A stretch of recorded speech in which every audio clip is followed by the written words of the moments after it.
আমি আসার পরে এই ভাগাড়গুলো পরিষ্কার পরিচ্ছন্ন করে এখানে ফুলের বাগান সহ সৌন্দর্য বর্ধনের চেষ্টা করি, যাতে ছেলেমেয়েরা এখানে সুন্দর পরিবেশে পড়াশোনা করতে পারে। এছাড়া কলেজের একাডেমিক যে কার্যক্রম সেটা যাতে সুন্দরভাবে পরিচালিত হয় এ বিষয়ে আমি বিভিন্ন পদক্ষেপ গ্রহণ করেছি। নিয়মিত ক্লাস, ছেলেমেয়েদের প্র্যাকটিক্যাল ক্লাস সহ তারা যে লাইব্রেরির কার্যক্রমে অংশগ্রহণ করতে পারে এজন্য লাইব্রেরি কার্যক্রম সহ সকল কার্যক্রম জোরদার করেছি।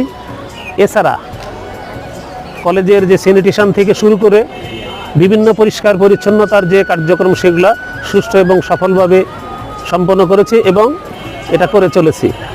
আমি আশা করি অত্র এলাকার সকলের সহযোগিতায় এই কলেজের পরিবেশ আরও উন্নত হবে, একাডেমিক পরিবেশ উন্নত হবে, এই প্রত্যাশা রাখছি।